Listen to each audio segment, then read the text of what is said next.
আধুনিক যুদ্ধক্ষেত্রে চালকবিহীন বিমান বা ড্রোন এক নতুন বাস্তবতার নাম। প্রচলিত আকাশ প্রতিরক্ষা ব্যবস্থাকে ফাঁকি দিয়ে গোয়েন্দা তথ্য সংগ্রহ থেকে শুরু করে বিধ্বংসী হামলা চালানো, এই ছোট অথচ ভয়ঙ্কর প্রযুক্তিটি বদলে দিয়েছে সমরনীতির পুরো বিন্যাস। এই পরিবর্তিত বাস্তবতার সঙ্গে নিজেদের খাপ খাইয়ে নিতে এবং দেশের আকাশ সীমাকে সুরক্ষিত রাখতে বাংলাদেশ এখন যুগান্তকারী পদক্ষেপ নিতে চলেছে। সংবাদ মাধ্যম আলাপন টাইমসের রিপোর্ট অনুযায়ী বাংলাদেশ তার সশস্ত্র বাহিনীর জন্য তুরস্কের তৈরি বিশ্বের অন্যতম সেরা এন্টি ড্রোন সিস্টেম সংগ্রহের প্রক্রিয়া শুরু করেছে। এই পদক্ষেপটি যে শুধু দেশের প্রতিরক্ষা সক্ষমতাকে এক নতুন স্তরে উন্নীত করবে তাই নয়, বরং দক্ষিণ এশিয়ার সামরিক ভারসাম্যের ক্ষেত্রেও একটি বড় পরিবর্তন আনতে চলেছে। যে প্রযুক্তিটি নিয়ে এখন চারদিকে ব্যাপক আলোচনা, তার নাম ইলতের J350। এটি তুরস্কের বিখ্যাত প্রতিরক্ষা প্রযুক্তি প্রতিষ্ঠান বুয়াজাচি সাভুনমা টেকনোলজির দ্বারা নির্মিত একটি অত্যাধুনিক কাউন্টার ইউএভি বা এন্টি ড্রোন সিস্টেম।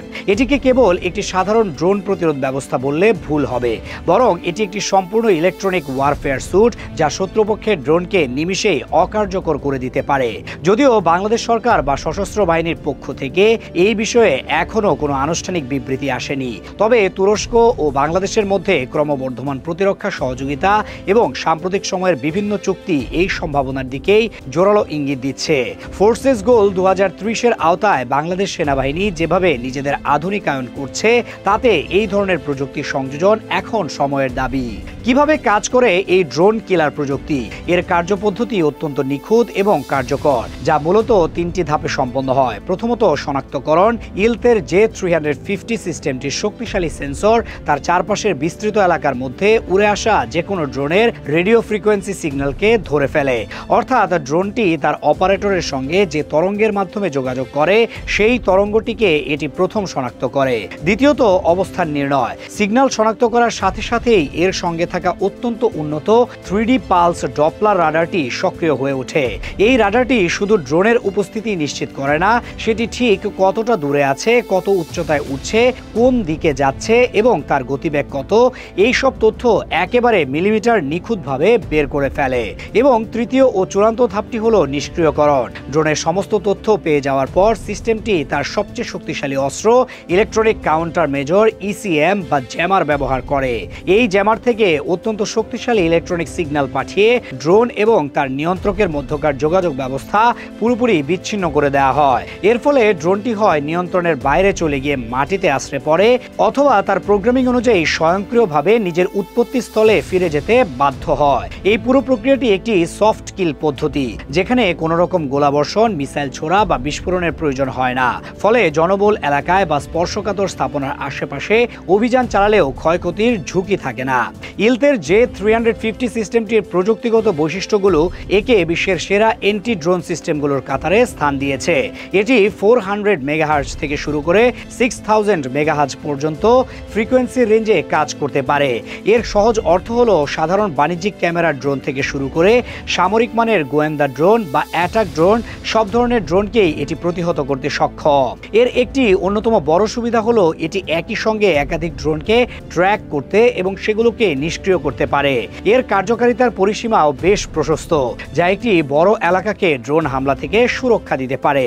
শুধু তাই নয়, এই সিস্টেমটি অত্যন্ত ফ্লেক্সিবল। প্রয়োজন অনুযায়ী এটিকে যেমন একটি নির্দিষ্ট স্থানে, যেমন কোনো সামরিক ঘাঁটি বা বিমানবন্দরের নিরাপত্তায় স্থায়ীভাবে বসানো যায়, তেমনি বিভিন্ন সামরিক যানের উপরে স্থাপন করে এটিকে একটি ভ্রাম্যমাণ প্রতিরক্ষা ব্যবস্থা হিসেবেও ব্যবহার করা সম্ভব। তুরস্কের সেনাবাহিনী এবং জেন্ডারমেরি বাহিনী নিজেদের দেশের সীমান্ত, বিশেষ করে সিরিয়া সীমান্তে এবং বিভিন্ন গুরুত্বপূর্ণ রাষ্ট্রীয় স্থাপনার নিরাপত্তায় এই প্রযুক্তি অত্যন্ত সফলভাবে ব্যবহার করে আসছে, যার বাস্তব কার্যকারিতা ইতোমধ্যে প্রমাণিত। এখন প্রশ্ন হলো, বাংলাদেশের জন্য এই প্রযুক্তিটি কেন এতটা গুরুত্বপূর্ণ? এর উত্তর খুঁজতে হলে আমাদের দেশের বর্তমান ভূ রাজনৈতিক এবং নিরাপত্তা পরিস্থিতি বিবেচনা করতে হবে। বাংলাদেশের রয়েছে এক বিশাল সীমান্ত এলাকা, বিশেষ করে মিয়ানমার সংলগ্ন রোহিঙ্গা ক্যাম্প এবং পার্বত্য চট্টগ্রামের মতো স্পর্শকাতর অঞ্চলে নজরদারি বাড়ানো এবং অবৈধ কার্যকলাপ রোধ করা একটি বড় চ্যালেঞ্জ। সাম্প্রতিক সময়ে এই অঞ্চলগুলোতে ড্রোনের মাধ্যমে মাদক ও অস্ত্র চোরাচালানের মতো ঘটনা ঘটছে। ইলতের J350 এর মতো একটি সিস্টেম এই ধরনের অবৈধ ড্রোন অনুপ্রবেশ কার্যকরভাবে মোকাবেলা করতে পারবে। এর পাশাপাশি দেশের ক্রমবর্ধমান গুরুত্বপূর্ণ স্থাপনাগুলোর সুরক্ষাও একটি বড় বিষয়।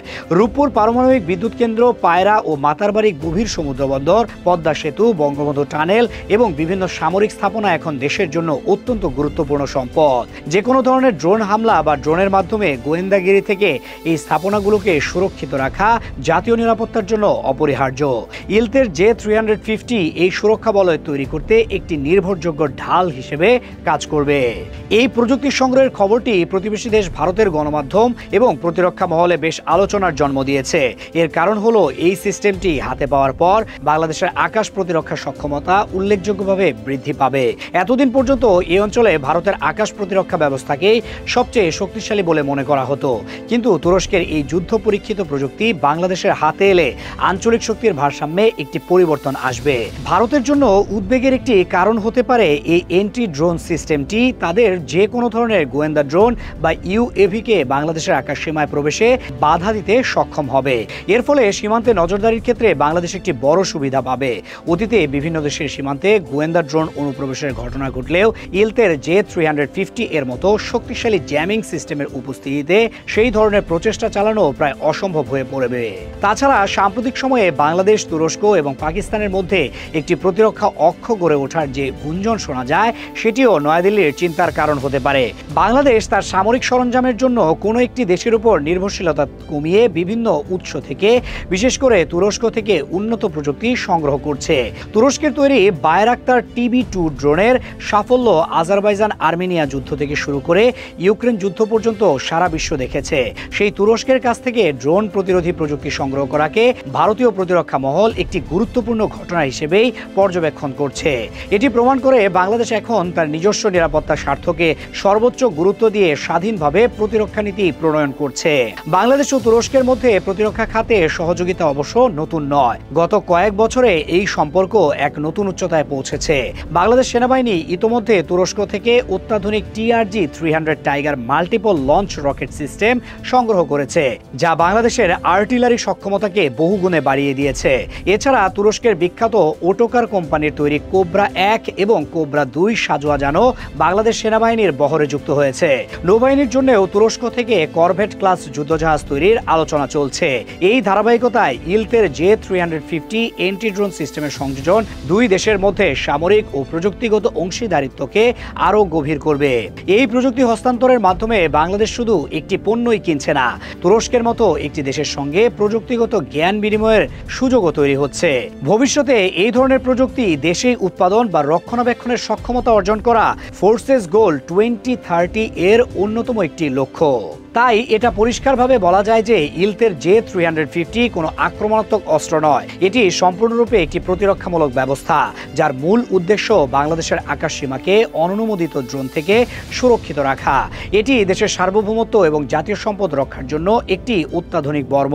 দ্রুত পরিবর্তনশীল বিশ্বের সঙ্গে তাল মিলিয়ে বাংলাদেশ সশস্ত্র বাহিনী যে নিজেদের আধুনিকায়নের পথে দৃঢ়ভাবে এগিয়ে চলেছে, এই পদক্ষেপটি তারই একটি উজ্জ্বল দৃষ্টান্ত।